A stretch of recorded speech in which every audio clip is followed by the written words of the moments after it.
전조 증상만 알았더라면 건강 스토리를 시작합니다. 아침 6시 알람이 울렸습니다. 손가락이 제 손이 아닌 것처럼 굳어 있었습니다. 주먹을 쥐려고 하면 낡은 경첩처럼 뻣뻣했고 컵을 잡는 힘이 순간 빠져나가 컵이 미끄러질 뻔했습니다. 따뜻한 물에 손을 담그고 10분쯤 지나자 서서히 풀렸습니다. 그때 저는 단순히 어제 무리했나 보지요 하고 넘겼습니다. 그 뻣뻣함이 제 몸이 보내는 첫 번째 신호였다는 사실을 그날은 몰랐습니다.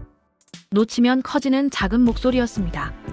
출근길에 계단을 오르자 무릎 안쪽에서 사각거리는 소리가 났습니다. 내려갈 때는 더 예리해지는 통증이 밀려왔습니다. 하루 종일 앉아있다가 퇴근할 무렵이면 무릎은 묵직했고 하루 쉬면 좀 가라앉았습니다. 저는 운동을 안 해서 그렇지요라며 스스로를 달랬습니다. 하지만 나중에 알게 되었습니다. 활동할수록 아프고 쉬면 가라앉는 패턴, 특히 계단에서 더 심해지는 무릎 통증은 퇴행성 변화의 전형적인 초신호일 수 있다는 점을요. 아침의 뻣뻣함도 보통 30분 이내라면 그 가능성이 더 커진다고 하더군요. 며칠 뒤 손가락 마디가 말랑하게 부은 듯한 느낌이 들었습니다. 반지는 아침이면 잘 안 끼워지고 오후가 되면 다시 쓱 들어갔습니다. 이상하게 양손이 비슷했습니다. 그때 제 머릿속에 박힌 문장이 자꾸 떠올랐습니다. 아침의 뻣뻣함이 1시간 이상 이어지고 작은 관절이 양쪽 대칭으로 붓고 따뜻해진다면 염증성 관절염, 특히 류마티스를 의심해야 한다는 사실 말입니다. 그리고 시작 후 몇 주 안에 진단하고 치료할수록 관절 손상과 장기, 장애 위험을 줄일 가능성이 높다는 이른바 골든타임이 존재한다는 점도요. 그 주 금요일 밤 동료 민준 씨가 메시지를 보냈습니다. 엄지발가락이 불붙은 것처럼 아픕니다.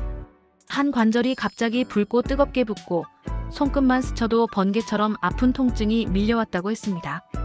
병원에서는 통풍 발작이라고 했습니다. 술과 해산물, 단음료, 탈수가 겹치면 이런 발작이 더 쉽게 촉발된다는 설명과 함께요.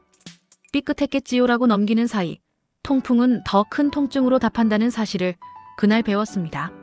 주말 아침 아버지와 동네를 한 바퀴 걷다가 내려오는 길에 아버지께서 얼굴을 찡그리셨습니다.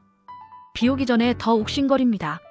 내려갈 때 특히 쑤시는 무릎, 걸을수록 덜컹거리는 느낌. 아버지께서는 더 아파질까봐 운동을 피하셨습니다. 하지만 실제로는 반대였습니다. 무릎 주변 근육, 특히 허벅지와 엉덩이를 천천히 강화하면 통증과 기능이 개선된다는 근거가 분명했습니다. 체중을 조금만 줄여도 무릎에 반복적으로 실리는 하중이 의미있게 감소한다는 연구도 있었고요.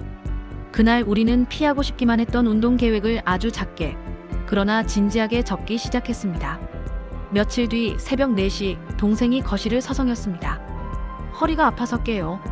이상한 건 쉬면 더 아프고 움직이면 오히려 나아진다는 점이었습니다. 엉치 양쪽이 번갈아 쑤시고 새벽마다 통증이 강해진다고 했습니다. 허리를 삐끗했겠지요라며 파스를 붙였지만 마음이 자꾸 걸렸습니다. 45세 이전에 시작해 3개월 이상 이어지는 허리 엉치 통증, 휴식 시 악화되고 움직이면 호전되는 패턴은 염증성 척추관절염의 흔한 초신호라는 사실을 떠올렸습니다. 눈에 염증이 동반될 수도 있다는 말도 함께요. 그리고 어느 월요일 제 왼쪽 손목이 갑자기 달아올랐습니다. 뜨겁고 조금만 젖히면 눈물이 찔끔 날 만큼 아팠습니다. 미열도 돌았습니다. 그 순간 처음으로 무섭다는 감정이 선명해졌습니다. 한 관절이 급성으로 붉고 뜨겁게 붓고 10가지 동반되면 감염성 관절염 가능성을 반드시 염두에 둬야 합니다. 지체하면 관절이 영구 손상될 수 있기 때문입니다. 저는 그 길로 병원에 갔습니다. 피검사에서 염증 수치가 높았고 류마티스를 시사하는 항체가 양성이었습니다. 초음파에는 미세한 염증 소견이 보였습니다. 조기 류마티스 관절염이 의심됩니다. 지금 시작하면 관절 손상을 충분히 줄일 수 있습니다. 의사 선생님께서 차분히 말씀하셨습니다. 진단을 받은 날 저는 약봉투만 들고 나오지 않았습니다. 식탁을 바꾸는 계획도 함께 들고 나왔습니다. 약은 불길을 잡고 식사는 불쏘시개를 더 넣지 않게 합니다. 그 말이 이상하게 마음에 남았습니다. 그래서 그날부터 저는 주방에서 치료를 시작했습니다. 아침은 그릭 요거트에 블루베리와 타트체리, 호두 한 줌을 얹어 먹었습니다. 베리류의 보랏빛 색소인 안토시아닌은 염증 표지자인 CRP를 낮추는 방향으로 작용했다는 연구들이 있고 타트체리 주스를 몇 주 마신 무릎 관절염 환자에서 통증과 염증 수치가 줄었다는 소규모 임상 결과도 있습니다. 통풍 쪽 데이터는 더 직설적입니다. 관찰 연구에서 체리를 섭취한 주간에는 통풍 발작 위험이 약 35% 낮게 나타났습니다. 민준 씨에게도 알려주었습니다. 설탕에 절이지 않은 생과나 냉동 체리를 한 줌 꼭 챙겨보세요. 점심에는 샐러드를 약이라고 생각하고 제대로 만들었습니다.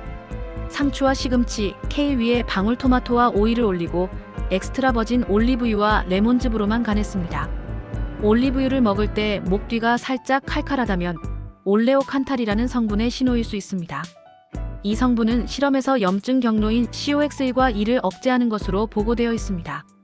올리브유 한 숟갈이 약 하나를 대신하지는 않지만 염증의 불길을 낮추는 바람 역할은 분명히 합니다. 여기에 호두아몬드 해바라기 씨를 한 줌 더 올렸습니다. 오메가3 특히 ALA가 작지만 꾸준한 방향 전환을 도와줍니다. 저녁에는 주 2-3회 기름진 생선을 올렸습니다. 연어와 고등어, 청어, 참치를 번갈아 먹었습니다. 류마티스 관절염 환자를 대상으로 한 무작위 연구들에서 EPA-DHA를 하루 23g 수준으로 섭취하면 통증과 아침, 뻣뻣함이 줄고 소염진통제 사용량이 감소하는 경향이 반복적으로 보고되었습니다. 저는 3주쯤 지나 아침의 뻣뻣함이 조금 더 빨리 풀리는 변화를 체감했습니다. 물론 약의 효과가 기본입니다.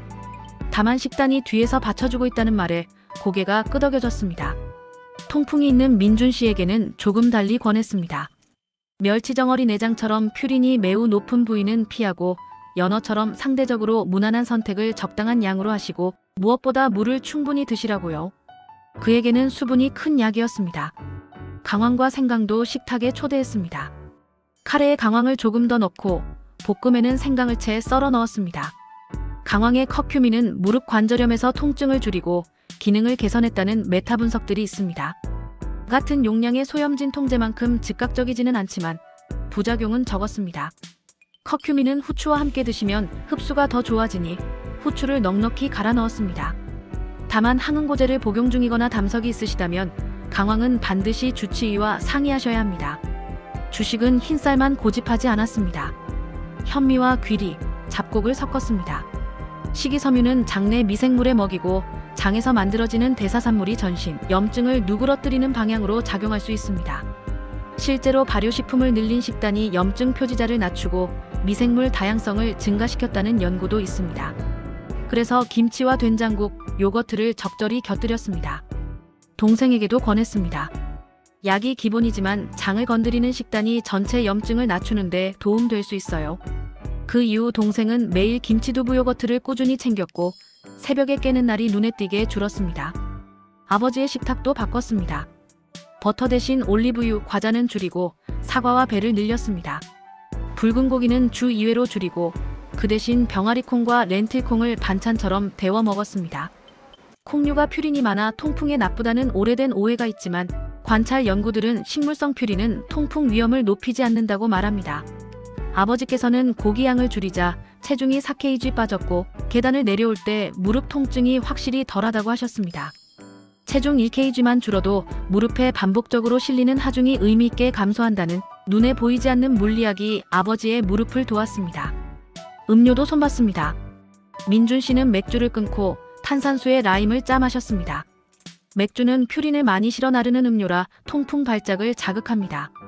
과당이 많은 탄산음료는 요산을 빠르게 올리니 완전히 끊었습니다. 대신 밤에는 체리를 한 줌, 아침에는 저지방 요거트를 챙겼습니다. 유제품의 단백질이 요산 배출을 돕는 경향이 있고 저지방일수록 효과가 뚜렷합니다. 커피는 사람마다 다르지만 일부 연구에서 장기적으로 통풍 위험을 낮추는 경향이 보고되기도 했습니다. 무엇보다 달콤한 음료를 커피나 차로 대체하면 과당 섭취가 크게 줄어듭니다. 위가 예민하시면 카페인은 오후에 줄이시고 저는 오후 2시 이후에는 녹차로 바꿨습니다. 녹차의 EGCG는 염증 신호를 낮추는 작용이 보고되어 있고 소규모 연구에서 관절통 지표가 개선된 신호도 관찰되었습니다. 정리하면 저는 설탕과 술, 가공육과 내장, 과한 튀김을 줄였습니다. 대신 채소와 통곡물, 올리브유, 견과와 씨앗, 발효식품, 저지방 유제품을 늘렸고 주 2-3회의 생선을 선택했습니다. 통풍이 있는 분은 생선 종류와 양을 조절하시고 맥주와 과당 음료는 과감히 멀리하시길 권합니다. 식단은 약을 대체하지 않습니다. 그러나 팀플레이를 할 때 결과는 분명히 달라집니다. 주의하실 점도 분명히 말씀드립니다. 강황은 항응고제 복용 시 주의가 필요하고 신장 질환이 있으시면 고칼륨 과일을 과하게 드시지 마십시오. 통풍이 있다고 해서 단식이나 무리한 저탄고지로 요요를 반복하면 퓨린 대사가 흔들려 발작이 도리어 증가할 수 있습니다. 류마티스라고 해서 가지토마토 같은 가짓과 채소를 무조건 피할 필요는 현재 근거가 부족합니다. 결국 맞춤형이 답입니다. 주치의나 전문 의료진과 상의해 약과 식단을 함께 설계하시면 좋겠습니다. 시간이 지나 숫자가 말해주었습니다. 제 염증 수치는 내려갔고 스테로이드는 서서히 줄였으며 아침의 뻣뻣함은 짧아졌습니다.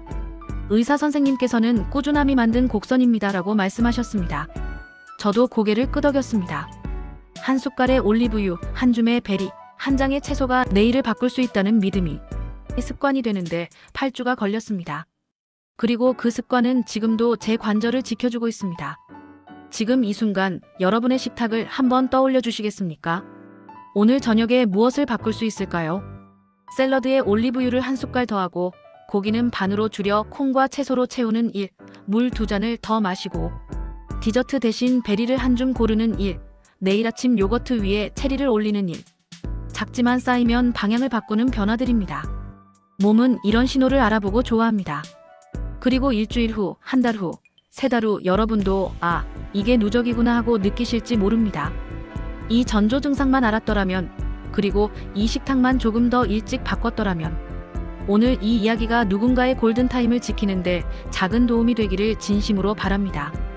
떠오르는 분이 있으시다면 꼭 공유해 주시고 이런 근거 기반 건강 메시지가 더 멀리 닿을 수 있도록 좋아요와 구독, 알림 설정을 부탁드립니다.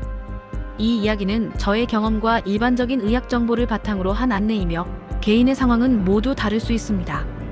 뻣뻣함과 붓기, 열감, 갑작스러운 통증이 있으시다면 지체하지 마시고 반드시 전문의와 상담해 주십시오. 오늘은 몸의 작은 목소리를 놓치지 않으시길 바랍니다.